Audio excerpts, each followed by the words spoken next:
ये सीधा रुख करेंगे अब वर्चुअल रैली का, जहां प्रदेश अध्यक्ष वीडी शर्मा संबोधित कर रहे हैं। होंगे और जिन्होंने इमरजेंसी लगा करके, आपातकाल लगा करके देश के लोकतंत्र की हत्या की, उनको जेल जाना पड़ेगा। और उनकी बात को दुनिया ने, भारत के लोगों ने स्वीकार करते हुए बाद में इमरजेंसी हटी और इंदिरा गांधी को जेल के अंदर जाना पड़ा। इसलिए मित्रों, आज का दिन हम सब लोगों के लिए महत्वपूर्ण है।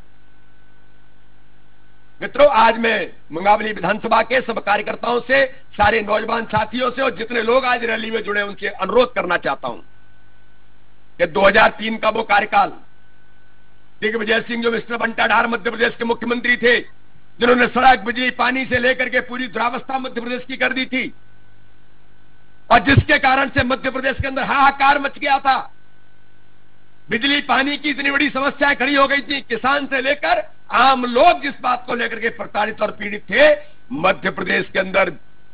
भारतीय जनता पार्टी के नेतृत्व ने जब इसके खिलाफत करते हुए खड़े हो गए थे तो मध्य प्रदेश के अंदर सत्ता का परिवर्तन हुआ और उसके बाद भारतीय जनता पार्टी की सरकार बनी। और भारतीय जनता पार्टी की सरकार बनने के बाद गरीब कल्याण की ओर, मध्य प्रदेश को स्वर्णिम मध्य प्रदेश बनाने की ओर, किसान, नौजवान, माताएं, बहनें, गरीब, हर प्रकार के समाज वर्ग के लोगों के लिए भारतीय जनता पार्टी के सरकार के नेतृत्व में माननीय शिवराज सिंह चौहान से लेकर के माननीय उमा भारती से लेकर भारतीय जनता पार्टी के मुख्यमंत्रियों ने जो काम करने का प्रयास किया, उसका परिणाम यह हुआ कि 2003 से लेकर के लगातार हमारी यात्रा प्रारंभ जब हुई, उसके बाद भारतीय जनता पार्टी के नेतृत्व में स्वर्णिम मध्य प्रदेश बना। किसानों को इतनी सुविधाएं मिली, पूरे मध्य प्रदेश के अंदर इंफ्रास्ट्रक्चर खड़ा हो गया, सिंचाई की सुविधाएं, सड़क, बिजली, पानी की सुविधाएं। अटल बिहारी वाजपेयी जी ने पूरे भारत को प्रधानमंत्री ग्राम सड़क योजना से जाल बिछा दिया। मध्य प्रदेश के अंदर गांव-गांव सड़कों से जुड़ गया और इंफ्रास्ट्रक्चर मिलने के कारण से किसानों ने इतना उत्पादन किया कि आज मुझे मुंगावली विधानसभा के सभी किसान भाइयों को जो आज इस रैली में जुड़े हैं कि पूरे मध्य प्रदेश के अंदर किसानों ने इतना काम किया, इतनी मेहनत करके इतना उत्पादन किया कि पूरे भारत के अंदर 5 साल लगातार कृषि कर्मण अवार्ड जीत करके पूरे भारत के अंदर मध्य प्रदेश का नाम रोशन करने का काम मध्य प्रदेश के किसानों ने किया। माननीय शिवराज सिंह चौहान के नेतृत्व में गरीब बेटियों के लिए, नौजवान साथियों के लिए संबल योजना प्रारंभ करके किस प्रकार से गरीबों के दिल जीतने का काम किया। लेकिन मित्रों, आज समय बहुत कम है, आदरणीय ज्योतिरादित्य सिंधिया जी को ही बोलना है और उनकी बात हम चाहेंगे कि पूरे क्षेत्र के हमारे लोग जरा गंभीरता से सुने, क्योंकि झूठ बोलने वाले जो नेतृत्व है, जिसमें पूरे देश का सबसे बड़ा झूठा आदमी, जिसके बारे में रिकॉर्ड कहा जाता है कि दिग्विजय सिंह दुनिया का सबसे बड़ा झूठ बोलने वाले व्यक्ति हैं, वो लगातार झूठ बोल रहे हैं। कमलनाथ जी लगातार झूठ बोल रहे हैं और इन 15 सालों का कार्यकाल और एक 15 महीने का कार्यकाल, कमलनाथ जी के नेतृत्व में गलती से सरकार बन गई और वो सरकार बनने के बाद जो इन्होंने भ्रष्टाचार में आकंठ डूब करके जो काम मध्य प्रदेश के अंदर प्रारंभ किया कि पूरे मध्य प्रदेश की कानून व्यवस्था से लेकर मध्य प्रदेश के अंदर भ्रष्टाचार इन्होंने आकंठ डूब करके जो सरकार ने काम करना प्रारंभ किया, उसके आधार पर उसके ही मंत्री उन्होंने कहना प्रारंभ कर दिया था, भारतीय जनता पार्टी ने नहीं कहा, उनके मंत्रियों ने आंतरिक द्वंद्व, आंतरिक विरोध ये जब इसके अंदर प्रारंभ हुआ इस सरकार के अंदर और कहा कि सरकार भ्रष्टाचार में डूब गई है। इस सरकार को कमलनाथ नहीं, पर्दे के पीछे से दिग्विजय सिंह चला रहे हैं। वो दिग्विजय सिंह कौन है, मध्य प्रदेश की एक एक जनता जानती है।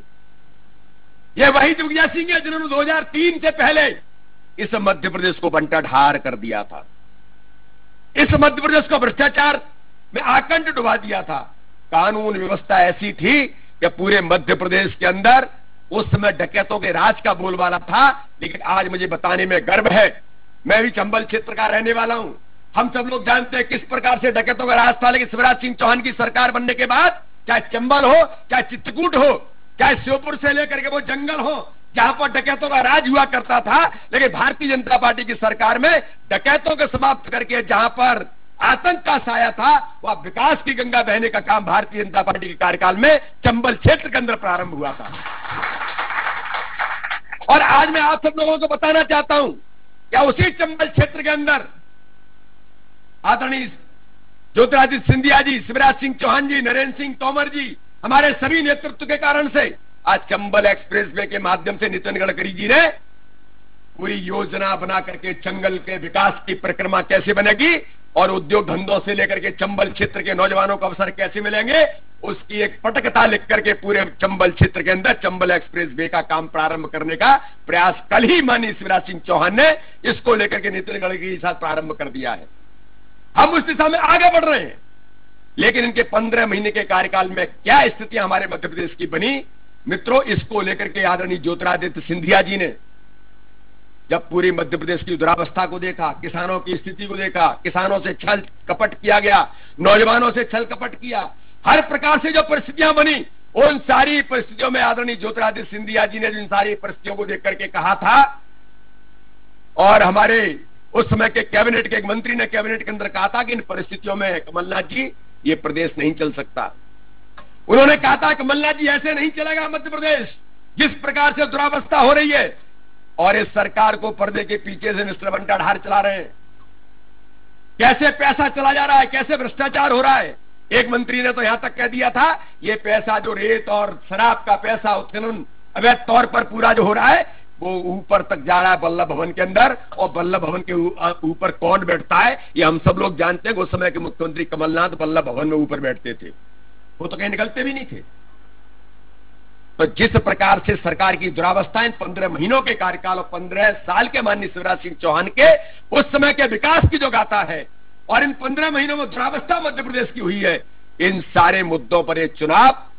जो अपने उपचुनाव होने वाले हैं, उसमें इन उपचुनावों के बारे में भारतीय जनता पार्टी के सभी कार्यकर्ताओं को, आम जनता जनार्दन को आज हमको ये तय करना पड़ेगा कि मध्य प्रदेश के अंदर होने वाले इस उपचुनाव में भारतीय जनता पार्टी वर्सेस कांग्रेस चुनाव होगा। यह उन लोगों के भी चुनाव होगा जो देश के प्रदेश के लिए जिन्होंने विकास की गाथा गढ़ी है शिवराज सिंह चौहान के नेतृत्व में, और एक और चुनाव होगा जिन्होंने इस मध्य प्रदेश को बंटाढार बना करके खड़ा कर दिया था, कमलनाथ दिग्विजय सिंह, तो दूसरी ओर शिवराज सिंह चौहान, ज्योतिरादित्य सिंधिया, नरेंद्र सिंह तोमर से लेकर के हमारा जो भारतीय जनता पार्टी का नेतृत्व जो काम कर रहा है। इसलिए मित्रों हम सब लोगों को तय करना पड़ेगा कि आगामी होने वाले उपचुनाव में भारतीय जनता पार्टी के नेतृत्व वाली सरकार आदरणीय ज्योतिरादित्य सिंधिया जी के प्रयासों से, उनकी दृढ़ इच्छा शक्ति से, जो उन्होंने कहा था कि हम सड़कों पर उतर जाएंगे, तो सड़कों पर उतर जाएंगे वो किसके लिए कहा था? अपने लिए नहीं कहा था, मध्य प्रदेश की दुरावस्था को देख करके कहा था और मध्य प्रदेश के हालात को देख करके कहा था। और हम सब लोग जानते हैं कि जब उन्होंने कहा था कि हम सड़कों पर उतर जाएंगे, तो इसको लेकर के जब कमलनाथ जी ने कहा था कि सड़कों पर उतर जाओ, तो वो तो सड़कों पर उतरे, लेकिन उनकी सरकार भी सड़कों पर आ गई। इसलिए उन्होंने इस मध्य प्रदेश को बचाने के लिए, गरीब जनता के कल्याण के लिए, उन गरीबों की योजनाएं जो इन 15 महीनों के अंदर उन्होंने बंद करके गरीबों के हक को छीन लिया था। अरे भाई, मैं तो इतना कहना चाहता हूं, मैं संसद के अंदर जब पहुंचा और वहां मैंने देखा कि देश के यशस्वी प्रधानमंत्री नरेंद्र मोदी जी ने जो दीनदयाल उपाध्याय जी के विचारों पर प्रधानमंत्री आवास योजना के माध्यम से गरीबों को सर पर छत देने का काम प्रारंभ किया था, और कहा था कि गरीब को भी अपने खुद के मकान में, घर में रहने का अधिकार है, जो पंडित दीनदयाल उपाध्याय जी कहते थे। और उसको लेकर के प्रधानमंत्री आवास योजना बनी। आवास योजना में मध्य प्रदेश के अंदर 2,43,000 घर